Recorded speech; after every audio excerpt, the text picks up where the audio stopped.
Welcome to How Now, the podcast where we talk about how to live in the now.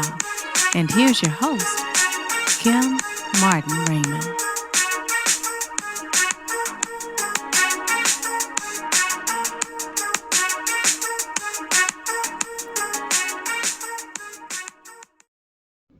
Peace and blessings, love and light, and welcome to this edition of the How Now podcast, where we talk about how to live in the now. I am your host, Kim Martin Raymond. I'm a minister, spiritual life coach, holistic nutritionist, author, and founder of Redefining You LLC, where I help my clients to realign themselves, mind, body, and spirit. And if you're just joining us for the first time on the How Now podcast, welcome to the show. Please be sure to go to my website, www.hownowpodcast.com, pick your favorite podcast platform, and be sure to like, follow, share, and subscribe.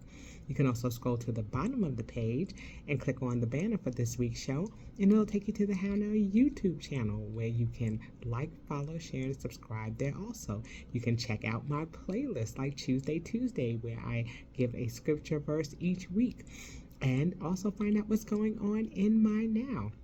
So again, that's www.hownowpodcast.com. And so for those of you who have been following us for a couple of weeks, you know that I've been doing a lot of Rewind Wednesdays as we're in this last quarter of 2024, heading into 2025. And we've been talking about toolboxes, our mental, spiritual, and physical toolboxes, and things that we can put in there to prepare ourselves to be the best versions of ourselves. And as we're going into this new year, I'm going to be doing a 365-day challenge, where I'm going to be challenging you to tap into each one of those toolboxes as we expand on our spiritual, physical, and mental growth. And so that's something to look forward to. So in this Rewind Wednesday, we're going to be talking with Leah Garcia, and she's going to be talking about the wall of wealth and protecting, distributing, and transferring our personal wealth. She also has a beautiful podcast where she talks about not only physical wealth, but also talks about that mental and spiritual wealth as well. And so it's a great show. It was around tax season when it aired, and she's just going to be talking about those things again, of transferring personal wealth and distributing and protecting our wealth, especially in this season, and especially as we're coming up on the holiday season and also going to be going into a new tax season as we go into the new year, but just protecting our wealth. Okay, and so with that, I hope that you enjoyed the show. Again, be sure to like, follow, and subscribe. And until I see you the next time, I say peace. Let's get into today's show, where we're going to be talking about the wall of wealth. Now, we are coming up on tax season. We know that people will be hopefully filing and getting a nice return. And we want to make sure that people are building strong foundations for what to do with that money, and not to just splurge it, but to be strategic and intentional about how they are spending the money that they are obtaining and how they're building personal wealth. And to help me to go through all of the ins and outs of financial or personal financial wealth and how to build that is my lovely guest. And of course, as is customary with the How Now podcast, I will have her introduce herself at this time. Take it away. Absolutely. Thank you so much, Miss Kim. It is an honor and a pleasure to be here with you and your audience. My name is Leah Garcia, and I must say the amazing Leah Garcia. Right. And I'm a financial professional, and I specialize in helping you to protect, distribute, and transfer your wealth. I'm also involved with the Money Minute. We bring you financial literacy in bite-sized golden nuggets. We post those all over social media. I'm the host of the Wealthy Wednesday, which we talk about all things money to do with reading books to weight loss and everything else to do with your wealth. And I also am a guest speaker on the Motivational Monday podcast with Eric and Friends. And I am the creator of the Wall of Wealth, which is my proprietary system. It's a one-page financial plan. And by the way, I also just love studying, reading, learning, and martial arts. So that's me. Awesome. Awesome. I love it. I love it. I love that you said that wealth is not just is not just about money. It's Right. also wealth of body, of mind, of spirit. And, that's huge for me. My mantra this year is talking about building toolboxes and the importance of having Yeah. toolboxes for your mental, spiritual, and physical health. And so we talk about wellness Great. journey. And so, what we're going to unpack today is going to be something that you can put into your, mental toolbox, those things that we Love can reach that. back for, those lovely nuggets that are going to help us to get to where we need to be, especially, like I said, in our finances as tax season is right around the corner. So let's talk first about how you got into the realm of finances. I have always loved insurance. When I got pregnant with my first son, my ex-husband's family, they required us to sit down with their life insurance agent. It was just a requirement. And to that point, I had no idea there was anything that you could purchase, that you could invest in, that would take care of your family when you were no longer here. I was fascinated and I read my first life insurance policy cover to cover. Now, I'm not saying I understood it, but Right, I just thought this is incredible. Why didn't I ever know this? Growing up, if someone passed away, we did a big sale, we did a car wash, and we found the right, richest relative, and that's how we took care of our loved ones. I didn't know that there was anything. So it always fascinated with me.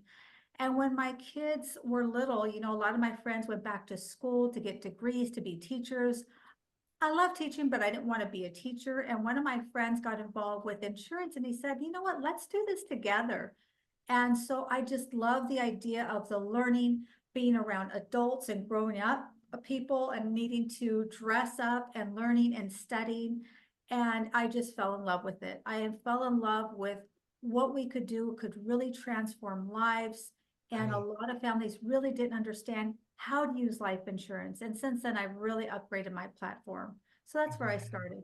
Wow. And then I'm sure that, of course, when the pandemic hit, I'm sure that a whole lot of people were just like, "Where do we go?" I'm sure it was even more magnified during that time. I remember having a guest, and he's been a return guest on my show. His name is Keith Miles, and he spoke about estate planning and the importance of being prepared because there were a lot of Yeah. people that when the pandemic hit, it was like, what do we do? We've lost loved ones, and a lot of people were left in the dark and really started looking to financial specialists and people who were dealing with insurance to help them. So what did that look like when the pandemic hit?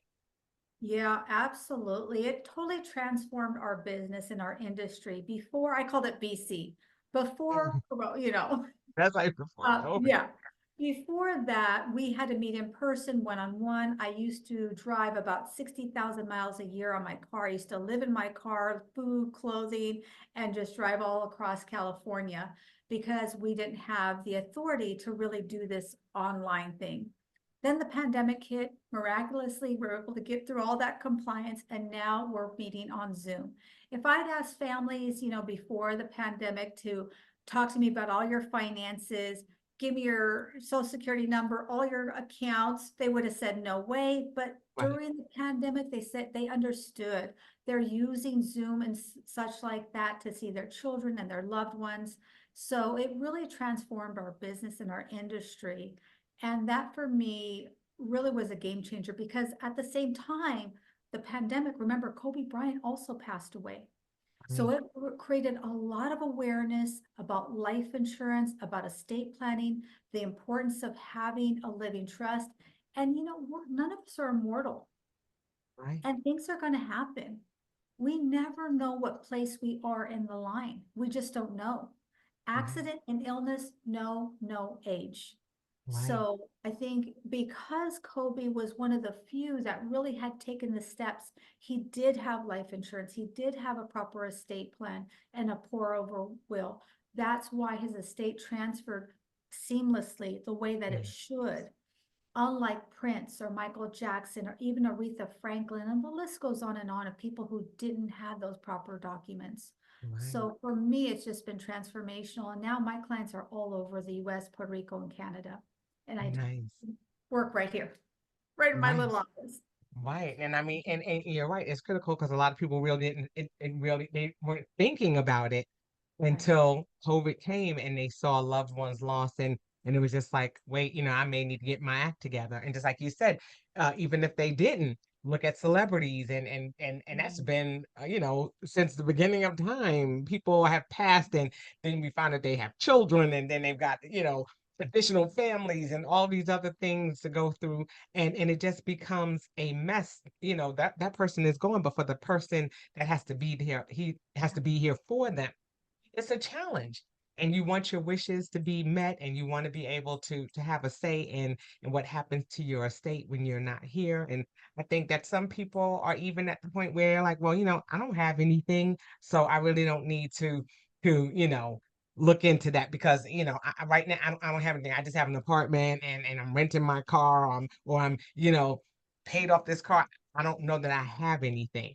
So when we talk about finances, where should people start, especially if they think they don't have anything? Yeah, that's such a great question. So obviously they're going to start with the wall of wealth. And if Absolutely. you don't have anything, let me tell you a story. A lot of people think that they didn't have anything. And I met this couple and they were not my client, but I was referred to them for something else. And they really had been those hardworking families. They didn't have children, but they had a church and they wanted to leave something to their church. So you know what they did, Miss Kim? They would save up, get a life insurance policy, and then they would, go ahead and continue to do that. And they did that many, many times. And at the end, when they passed away, they left an estate worth over $10 million. So it's not just about how much you accumulate, but life insurance is one of the most affordable way to leave tax-free wealth in most cases to your beneficiaries. Whether it's your loved ones, you can create an estate for them, whether it's your grandchildren, whether it is your charity, whether it is you want to start your own foundation. So for pennies on the dollar, you could literally leave millions of dollars to those you love and care about most. Right, right. And then, we talk about that, and I think that's a wonderful start because, like you said, it's pennies on the dollar. You see all kinds of advertisements for things like Gerber, things like, I mean, even for your children, and being able to create things even when they're younger. Because I think what happens is some of us who are older, some of us Gen X, or Gen Z. Well, they're Baby relatively young, boomers, yeah. but our baby boomers, those of us who are older in age, we're thinking, oh, well, we're past that age. We're getting close to retirement age or what should be retirement age, but we can't retire because we don't have any savings. I mean, I think that it's just, people just have no idea where to start. They have no idea, that they can invest, especially if they're in their latter years. So, I mean, is it possible for Absolutely. them to even start then with a life insurance policy and build from there? Yeah, that's a great question. And a lot of my clients are really 55 to 65. That's really where a lot of my clients are. And often they say, you need to talk to my kids. I wish I did this 20, 30 years ago. Right, But a lot of times, life insurance doesn't maybe have to come directly out of your pocket. Maybe we're going to restructure something. Maybe you have a pension that we can restructure or some other retirements. Maybe you're a business owner and we can leverage the business using IRC codes, executive bonus plans, even premium financing. So there are a lot of different ways. And one thing that I've done as well is if you have children, and they know they're going to be your beneficiary, right, perhaps it's time for them to pay for that policy, not right, only to protect their inheritance, but also you can add additional riders like long-term care, which many families don't have anything towards. So there's different strategies, even if you don't have the dollars right now. You know what? You can start somewhere. Maybe you start with a final expense, or you start with a very affordable term life insurance product that's convertible down the road. So right. hopefully that gives people some hope. Yeah, and I think that it's important, of course, that they seek out an advisor, somebody who they trust Yeah, and knows that has their best interests and to begin the process of researching to make sure that they have somebody who will introduce them to the products because, like I said, you don't know what questions to ask if you don't know. And so Right. that's why, I love platforms like this because it scratches the surface. It raises awareness and piques curiosity for people to dig a little deeper and figure out, okay, I don't know a lot about this, but I need to start digging. And Right. one place that I'm sure that they can start is with your ebook, which is The Wall of Wealth. So let's Thank talk you. a I little bit about agree. the Wall of Wealth. That's a wonderful segue into the Wall of Wealth and how that was developed because there are people out there who are just like, I have no idea what to even type into Google. You have to know what to ask. If you don't know where to start, Right. this is a You wonderful are starting point. so on point, Miss Kim. We don't even know what we don't know. You're right. And so where do we start?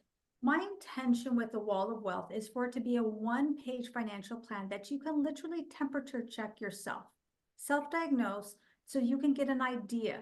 And at the same time, you can decide whether or not my message resonates with you, but you can have an idea about what blind spots may be in your financial plan right now. There may be things you're aware of or things you're not aware of. Because when it comes to building our finances, it's just like building a home.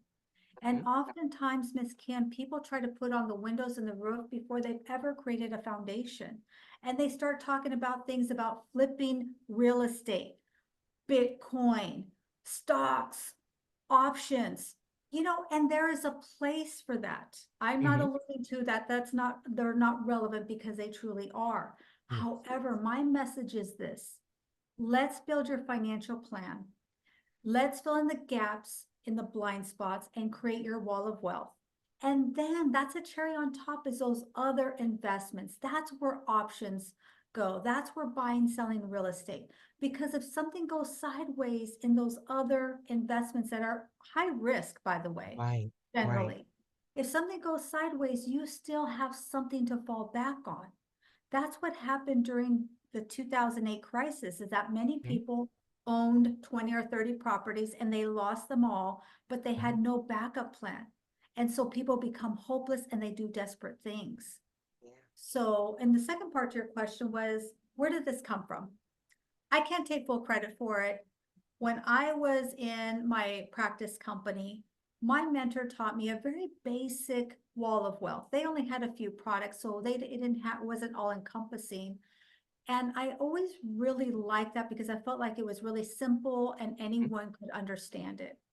And as I've been in my career, I've been licensed now 18 years. I Right. have really embellished it. I've tested it, and now it's something I teach to all my clients. And I used to just draw it up on a yellow notepad and give it to them, right? And Mhm. kind of tell a story. And then I created like a little template, and now it's come into a full ebook so that people can understand the rationale. Why do I have to have these things in place? What sense does it make? And I think that for a lot of people, it would answer a lot of questions if they just had it. I mean, it's really that simple. And like I said, you can literally go section by section and see, do I have this? Do I not? Why should I need this? Do I need it? And then, go to the next step. So it's kind of like layers of a cake, Yes. step by step. Yes, I love that. And I mean, and that's important. Just like you said, it's about building the foundation. And I think because of the fact that we live in this microwave society where everything has to be instant, fast, when you start talking about Bitcoin or you start talking about stocks, people are drawn to that. You Yeah, see people who have amassed a lot of money, that's if right. they're strategic about going in and they understand it and you have people who have left their jobs, who are sitting in their homes and that's all they do all day. And for some of us, I don't have the bandwidth. My heart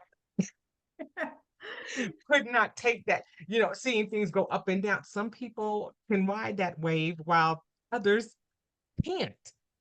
And So, that's such a great point. The wall of wealth is not sexy. It is boring, it's basic, but it will save and transform your finances if you adhere to it. All these other things, you're right. If you have the bandwidth for it and you've got the risk tolerance and you have the additional resources and you understand and you're okay with that, go okay.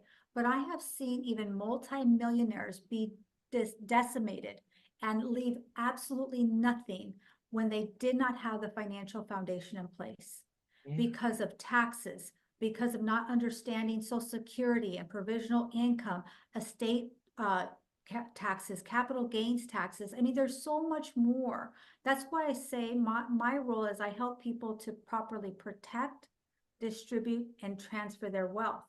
You don't Right. just put money in just to take the money out. There's a Right. systematic mathematical way to distribute that wealth. And then wealth transfer is something completely different. Financial advisors, wealth managements don't ever usually talk about that. And for me, Miss Kim, I always say begin with the end in mind. I always like to start a financial plan with their living trust. Not that I'm an attorney, Mhm. but as a financial professional, I help them to get prepared and organized.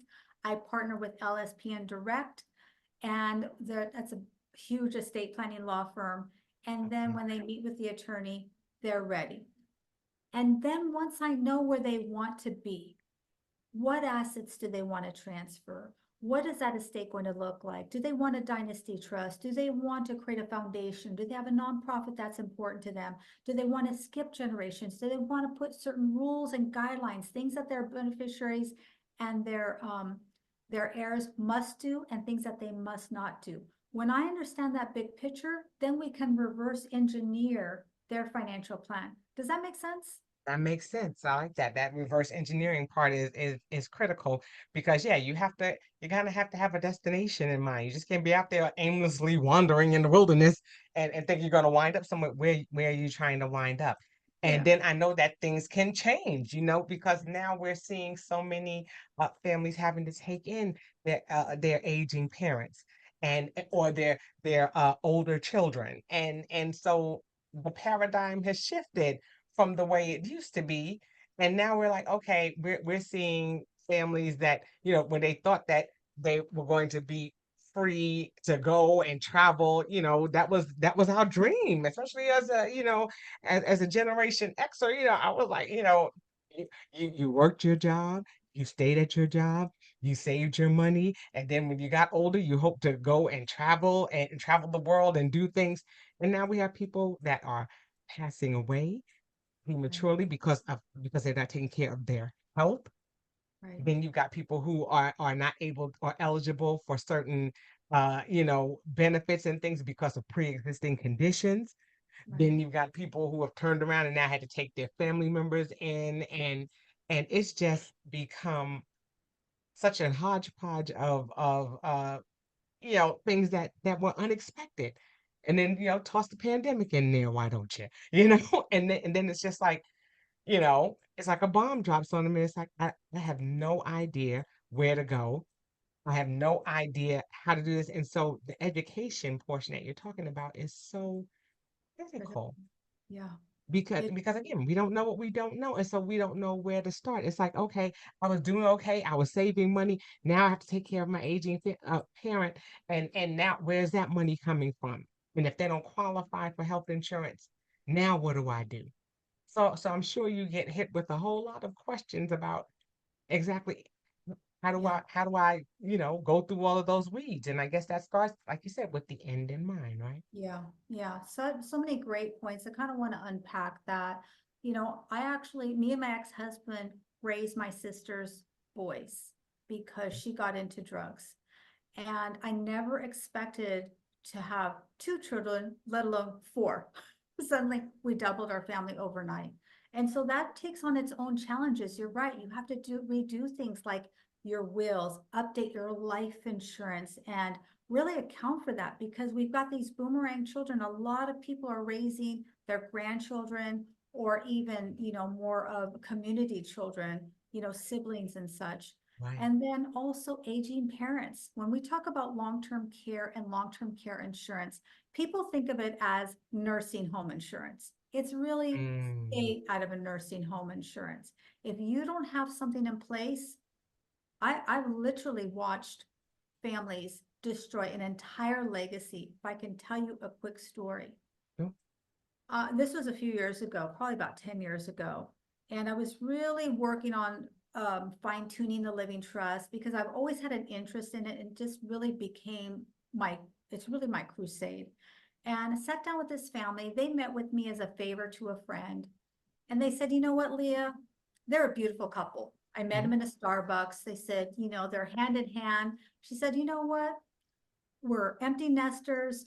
My husband's going to retire in just a couple of weeks. We've got all this stuff in place. We've got a financial advisor. We're good. We've got millions of dollars. No big deal. We'll sit through this cursory, but we got to go out to dinner, movie, and get some ice cream afterwards. Right. So I went through it kind of cursory. I probably didn't give my full energy to it. Right. And that's something I reflect on. And so then they went along their zippity doo dah way, hand in Mhm. hand, beautiful couple. She was in a summer dress. He had a beautiful trim beard. I mean, just really lovely. Yeah. And that was that, or so I thought. A few months later, remember, they were referred to me as a favor to a friend. Right. I saw the friend, we'll call her Cindy, Cindy on Facebook saying, it's my turn to take care of Sally, so I can't be at the party tonight. And I'm, Mm. what happened? I'm like, Cindy, Right. what's going on with Sally?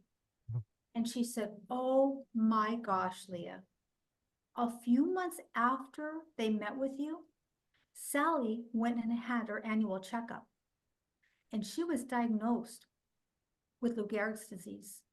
Mm. And within just months, she was completely a different person. She couldn't Yeah. even breathe on her own. She was wheelchair bound with all the apparatuses. Bob not only did not retire, he liquidated his entire estate caring for her. And he was at the point where he was soliciting friends and family to care for her while he was away at work. She Wow. passed away maybe a couple of years later. He Mm. lost all his retirement. He ended up selling his house and pretty much, I mean, I'm sure emotionally destroyed the love of his Yeah. life, I'm Yeah. sure, Yeah.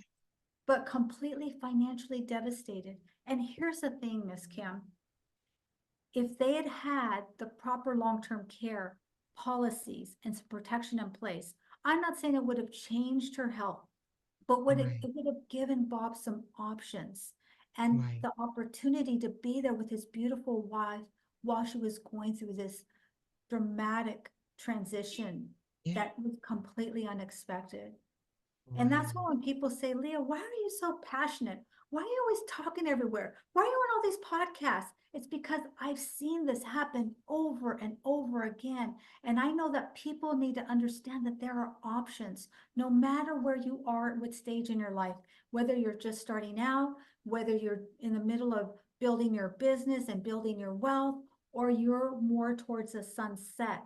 There are strategies and options. Now, they may look differently if you've done it earlier. Right. However, my mentor taught me, listen, there's always a way. Right. Right. There's always a how. That's why we say how now, because there's a There you way. go. There's hope. There is That's hope. right. It's not anything that's finite. Like you said, it starts with it starts with the smallest step. And Right. so I think about people, like I said, tax season is right around the corner. People are going to be, taking their, going to be receiving their returns. You know, some people, older people, baby boomers, are still putting their money under mattresses. So you're like, ah, some people are putting them in banks. People are afraid of what to do, and then we hear all of these grumblings about the US dollar and what's going to happen to it. And is it going to be phased out? And then you hear about people talking about Bitcoin. It's all of these things. You know, people have to know. I Here it is. I filed my taxes. I've got a tax return coming. What do I do with it? Yeah. And it really depends. I always say, we got to start with the end in mind. And if I can just go quickly over the wall of wealth, I don't want it to remain like Mhm. this Yeah. elusive secret. Okay, it's not a secret, it's a free Well, ebook, but yeah. it's just layers. So the first foundation is going to be your health insurance, your life insurance, disability. That's the first layer. From Yes. there, we look at emergency fund. You should have 3 to 6 months put away for an emergency. So maybe that tax refund would go to shore up some of those gaps in there. And then that's when we talk about retirement, 401ks, IRAs, and we talk about your debt. Now, this pillar these two are exactly the same size because it goes like a pyramid. Yes. Because oftentimes people ask me, Leah, do I save and invest for retirement or do I pay down my debt? And my answer is both. We have to be able to Mm, walk and chew gum at the same time. We've got to yes. pay down that debt because a true retirement is being debt free. In my humble opinion, I don't believe in leveraging all of your debt. Your primary residence should be paid off in cash to have a true retirement. No car notes, student loans, credit cards, that's a true retirement. From there, then we talk about college. Maybe you have little ones or maybe you have grandchildren that you want to provide for. Because oftentimes, well-meaning families, I know in my culture, this is rampant. We will forego life insurance, disability. We'll say, forget about the emergency fund. We'll use a credit card and we can wait to retire, but we're going to put our money towards our kids' college. But guess what happens as soon as someone gets sick, somebody dies, or now somebody has an emergency like transmission goes out? Right. That college fund will be liquidated, and I've seen it time and time and time again. Thousands of dollars in fees and taxes and penalties. Then from there, we talk about what's your long-term goals. Do you plan to buy another home? Do you need a car, a boat? Are you going to travel? What are those things that you want to do long-term? And then pensions. If you don't have a pension through your employer, we need to look at creating your own personal private pension, which by the way, you can do. And then we talk about what is tax-free, because retirement plans are generally tax deferred. And oftentimes people think that means tax exempt. It doesn't. It means you're going to pay the taxes down the road. So we Right. need to look at what do you own that is tax-free. And then we talk about long-term care and long-term care insurance. And then that cherry on top, once we have the foundation, then we can talk about buying and selling real estate and Bitcoin and all those other sexier things, right? Right. And Right. what protects it all, Miss Kim, is a living trust. Mm, This is truly the wrapper around everything that you work so hard to accumulate. Because without a proper estate plan, because it truly is estate planning, a simple trust by itself doesn't include all the documents. So you want all the documents together. You want the true estate plan. A true estate plan is not only going to protect and hopefully eliminate the need for probate, but also it is going to have those bumper rails on how you're going to distribute that wealth, when you distribute that wealth, the things they must do and mustn't do. So that's the wall of wealth where mm, everybody starts, whether you have $50 a month to invest or $50 million a month. right. Everybody starts there. And I have never had one family ever not have something that they needed, no matter how much money they have. Then the Mm, next layer, which will be my next book, and I'll come back, which will be the wall of wealth for business owners, absolutely. because Absolutely. that one gets a little sexier. That one gets a little Yes. more fun. That makes sense. That makes sense. I mean, the thing is, people will say, yeah, I don't have the money. I don't have anything. But it's that same person that goes and buys that cup of coffee every day. It's that same person that goes and buys that croissant every morning, and so you can always find it somewhere. Because if people are not walking around here, with, skips on and, you know, secondhand clothes, there are people out here spending money on hair, nails, lashes, clothes, sneakers, all kinds of things. And they're saying that they don't have any money. And so I'm even thinking, even the most basic of things, write down what you spend. Right. Is that something that is wise to do? Because that's something that I've done. I've said, oh, I can't invest in that. And then I've sat down for a week and reviewed my finances. And then when I looked, I was like, oh my gosh, I spent this much money in food or in drinks every day. And then I was like, no, I do have it. It's just that when you're spending those pennies every day, it doesn't seem like a lot. But when you're investing it, it turns into a lot. That's So, right. so, Yeah. you know, That's so, think, so good. I did this little episode on our Money Minute called The Power of the Penny. If you take a penny and you double it every single day for a year, you will have, check this out, sixty-eight ooh, million $719,476.74. You will never look at a penny the same way again. So here's the deal. You are so, so right. It is those little pennies that add up because I don't believe in a budget because a budget is punitive, right? We're not going to Mhm. do, we're adults. We don't want to be Right. punished. That's Right. why I like to start with the end in mind. If they know the end in mind is to leave that legacy, if they know that end in mind is to retire in the Bahamas with some little fruity, cute drink with a little umbrella, then that gives them what? That gives them the encouragement, like, Right. you know what? I can go without that Starbucks if it means I can do this. You know what? I can go ahead and maybe not buy that Gucci purse today. Maybe I'll Right. put it off and get a secondhand purse, or maybe I can get a Right. knockoff. I mean, who the heck cares? Right? So Exactly. it really is a paradigm shift when we find the end, then it isn't punitive, then it becomes exciting, and then it becomes like a game. And then you think of the penny and you think, wow, if I had just Right. started with just $50 a month, maybe it's $50 a month today. The number doesn't matter, Miss Kim. Right. People Right. get locked up in thinking they have to have some huge amount because we've been bamboozled into thinking we got to start Absolutely. there. A lot of companies won't even talk to you unless you have money, $500,000 or so, before Right. they would even take your call. Right. But I believe it is the mental discipline of putting money away.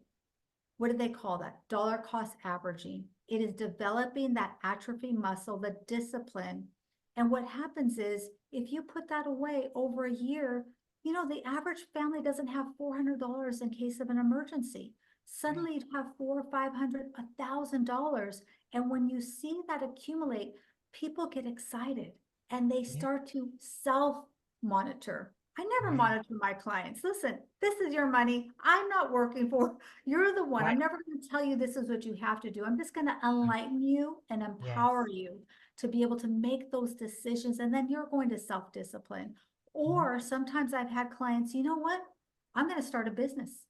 I'm going to Right. start a side hustle. I'm going to take a second job. I'm going to start doing other things. And now they have those resources. So, like we Wow. started in the beginning, my mentor taught me there's always a way. And I Right. just truly always do believe that. Yeah.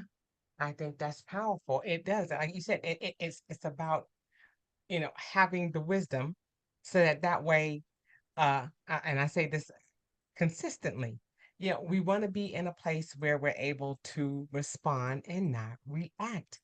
Yeah, When things become critical or crucial, or we find ourselves in a financial bind, we begin to panic because we don't know what to do because we have not prepared for that. And I right. think about that even with my weight loss journey. I remember being in a place where I was like, oh, yeah, I'm gonna lose weight. Then all of a sudden I lost the weight. And then all of a sudden it was like, uh-oh, my clothes don't fit. Oh, I didn't have finances to buy a wardrobe. But I said, oh, I'll just put a belt on this or that. It never dawned on me, like you said, to look at the end and see that, okay, when you lose that weight, you're going to need new clothes. You might need a whole new wardrobe. I never anticipated that. And so I was not prepared. So here was I was looking crazy, like, okay, I have to stand in front of people and train, and I'm looking like a clown. I have no clothes. Because I didn't think about that. Because we wait until we get to a financially stressed situation, and then what do? We start calling people, and calling people who we think, quote unquote, like you said, have money, and then we call on them to bail us out. But when are they ever going to be to that point where they're going to be able to pay that person back, plus continue to do what they need to do? There's something in that inability to regulate, or their finances, or to Right. know how to invest or do things with money, that way, like you said, they've got that rainy day, that emergency fund. A lot Right. of people don't have that. Then they have to rely on someone else to do it for them. So That is I love so that you talk about this. It's about enlightening people so that way we're not in that point of things being emergent before we act, and now we're reacting, and then it becomes a cycle because we never seem to get out from under it once we get there. Even right. though the notifications and bills were coming in, just like when people say, "Oh, well, I didn't have the money for my phone bill," it was coming every month. Right.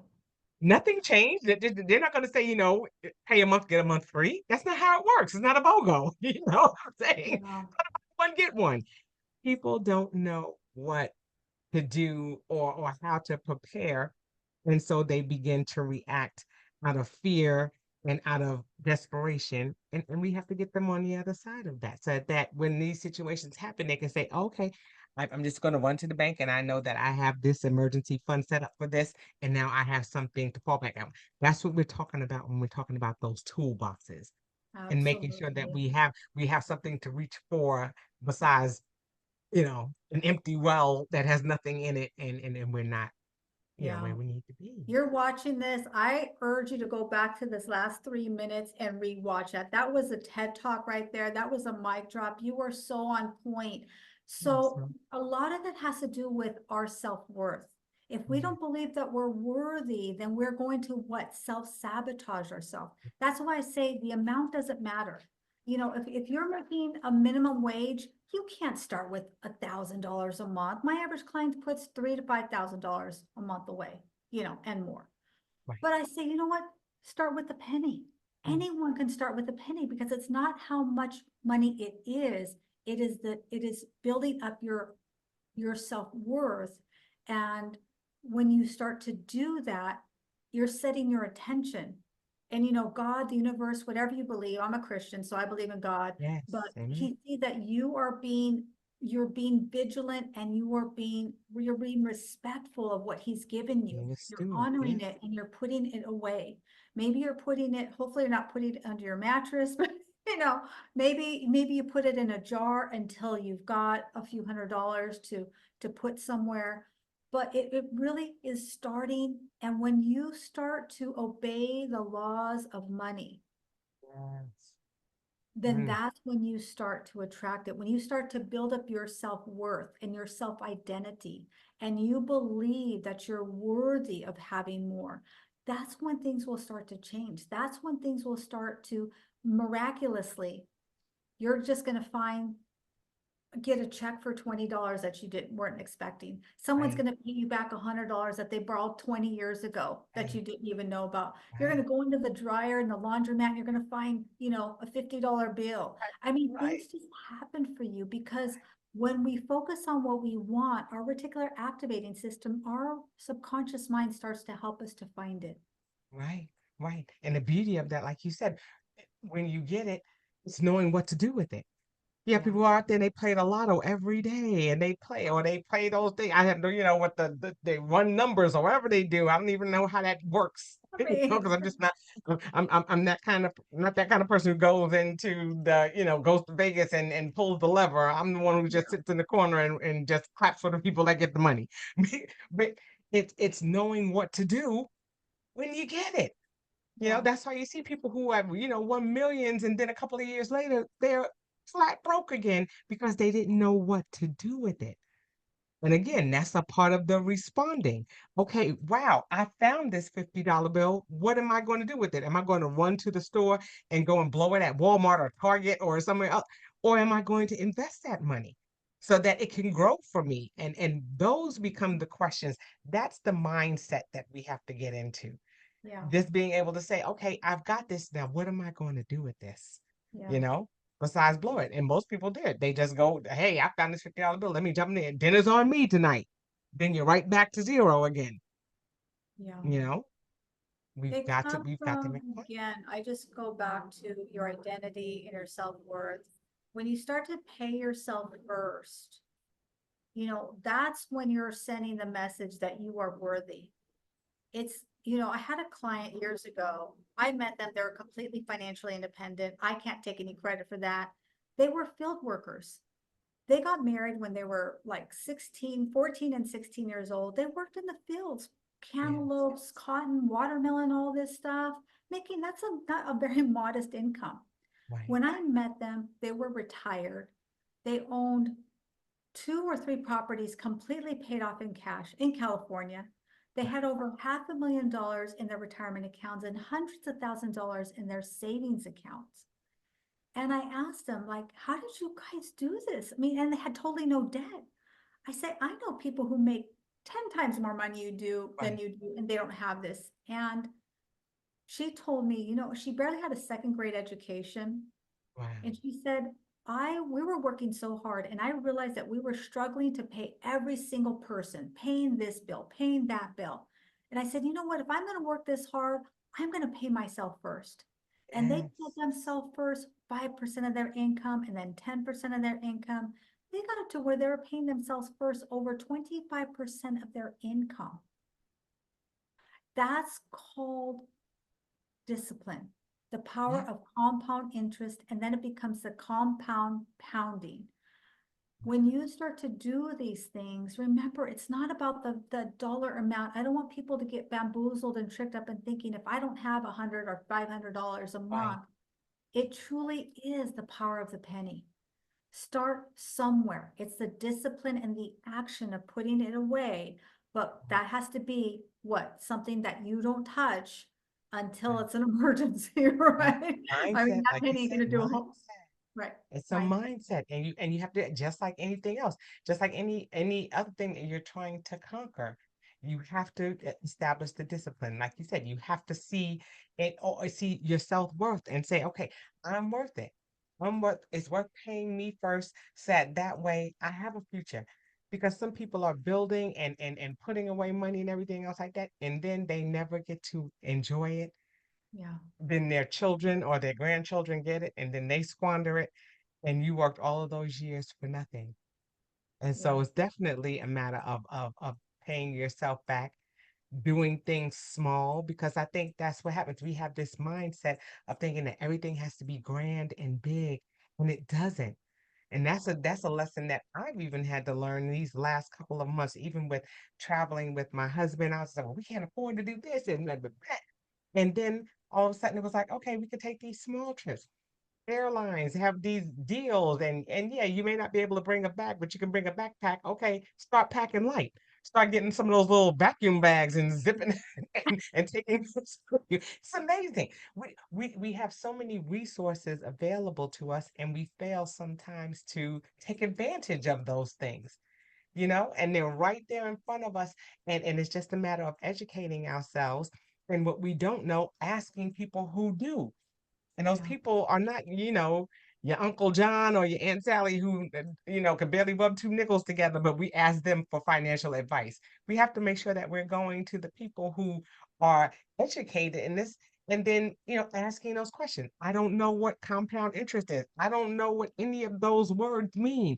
And being able to ask people who can enlighten them, so that way they know what to ask, or how to go about doing things. And a lot of it comes from just not knowing. So we've got to, you know, have platforms like these, have shows like yours, have books like yours, so that way we have something to tap into. These are things that need to be in our mental toolboxes, so that when we get to the point of not knowing what to do, we can reach back and say, wait a minute, got that, where's that wall of wealth ebook that I have? Let me go back and look at that and see, where did she say to start again? It's things just like this that we need, so that we're absolutely. prepared. And you know what? One thing I hope that your audience would really embrace is that we all start somewhere. Yeah. And so if the person you're working with is making you feel judged or making you feel bad about where you are, then maybe find someone else, because somebody who truly is there to help you. I always tell my clients, listen, there's no judgment here. Mm. Whatever you did, let's take that and take that as a lesson. And we're starting here moving forward, Yeah. because we can't change what happened yesterday. We can only make the upgrades in the future. Right. So if you feel bad about where you are, find somebody who's going to really be empathetic and hand carry you and walk you through the process. It's Absolutely. not, don't worry about the designation, because we come in all different walks of life, right? There's all kinds of different letters and things like that Right. behind our names that we could have, but truly it's really somebody that you feel is going to have your best interest at heart, and they're truly going to take the time to help you to understand what you're doing, Right. because it doesn't matter if it has the greatest return. If you don't can't explain it easily, then it's not the right thing for you.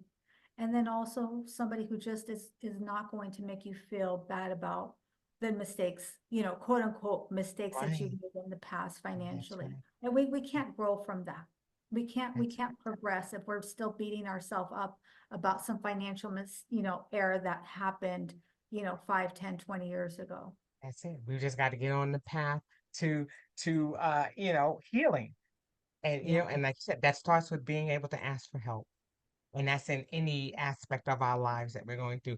How can I ask for help for the things that I don't know? How can I educate myself so I know how to ask? Again, so that I can respond and not react when situations get a little absolutely. sticky. So, I mean, I appreciate all this information that you have shared so far with us because, we, like you said, we have to start somewhere. We can Right. look over that horizon, but until we start walking towards that horizon, we are never going to know what's on the other side. So we That's have to get ourselves in that mindset of saying, okay, I'm going to move forward from right now, and right. I'm going to see where it takes me. I'm not going to worry about what happened yesterday because, like you said, we can't change that. Now let's see what we can do to right the wrongs that we've done already and move forward. So that way we're in a better position. So that we're in a better frame of mind. So that we're in a better place to deal with those situations that are coming. Not that they're not coming, they're coming. But how are we going to deal with it the next time this happens? That's So right. that way we're prepared. So please tell people how they can get in contact with you because I'm sure they want to know how they can get this Wall of Wealth ebook and how they can get in contact with you if they have any additional questions. Absolutely. I'm all over social media. My best platform is LinkedIn. I'm usually on there. You can send me a direct message, Leah Garcia, CEO. You can also email me at thewallofwealth@gmail.com or my website, thewallofwealth.org. And like I said, I do the Money Minute. I'm on, all over the social media. And Awesome. worst case, you can send me a smoke signal. No, I'm just kidding. You can ask Miss Kim. She'll put you in touch with me. Right, but what we'll do is we'll have those tags and contact information in the description when the show airs, so that way people will know how they can get in contact with you and also get a copy of your ebook. So that way they can begin to build that wall. And then in this case, when we tell people you're building walls, no, this is a positive wall. This is going to be Good that wall. wall that's laying that foundation so that you can put that cherry on top, get those windows in and all that good stuff. We want to make sure that you are prepared. So This was again, thank so you fun. Thank you for so the opportunity. much. And I appreciate you so much. Yes. Now, what I do is I ask two questions before I end every show. And that first question is, how are you living in the now? What are you doing to navigate in this space that you're in? I love the beach. My office is about a 10-minute walk to the beach, and I literally have to schedule it in or I won't go. And what I do, I was just talking to one of my good friends about this. I don't ever take pictures. I hardly ever send pictures because I leave my phone. I take a Yes. nice blanket. I might take some sparkling water or a little snack. I might take a book or I might not take a book. And I force myself to go and just be. Sometimes I read, sometimes I pray, sometimes I sit. We call it meditation. I call it just being. Yes. Yes. Sometimes I journal and I have great conversations with me, myself, and I. Oh, yes. Yes. We're so group. Yeah, I love that. I love that. Just being, yeah, and I always ask that question because I think that it's important for us to understand how others are navigating in this space because we're in such a special time and place, it in a is. place where some of us have never been before, and we want to know how to go about coping. And my acronym for COPE, of course, is create our peaceful existence. How are we creating our peaceful existence? Again, so that we're in a place of responding and not reacting to the things that are going on around us. That's And so good. it starts from within. Like you Yeah, said, it starts with loving ourselves And that wealth is not just financial, it becomes our spiritual wealth, our physical wealth. That wealth comes in so many different ways. And so, Mhm. I thank you for that and for reminding us that it's not just the financial wealth, it's the Right. other aspects of our lives that bring wealth to us in other ways. So, Right. again, thank you so much for being here. Do you have any final remarks for our listeners before we go? Yeah, I would just say, and we shared this earlier, is just remember we all started somewhere. We've all been there. None of us, well, very few of us were born with a silver spoon in our mouth, right? And even if you've heard of trust fund babies, they've got their own problems, and that's a whole nother Mhm. episode. But Yeah. just understand that we've all been there. Anybody who's helping you with their money should really understand and just allow you to share with them really what you want. Don't allow somebody else to put their own ideas of what you should do and how you should spend your money. I wasn't there when you made it. I'm not there with you at work when you're creating it or building your business. So I don't feel I have the right to tell you how to spend it. And just find somebody who will really take the time to walk you through the entire process. Awesome. Okay. So you have heard it here. Like I said, take your time. Go and figure out, get a pen and paper, write things down and figure out where it is that you want to go. So that way you can articulate that to the financial person that is going to be able to best help you to prepare for the future. So again, Leah, thank you so much for being here with me. Know that you are welcome back. Like you said, when your next ebook comes out, when we're talking about business, we're definitely going to have you come back because what's happening right now may not be what's happening 2 minutes, 2 hours, 2 days, 2 weeks, or 2 years from now. So you're always welcome back. You are now officially part of the How Now family. So thanks again for being here. And that will do it for this edition of the How Now podcast, where we talk about how to live in the now. And until we see you the next time, I say peace.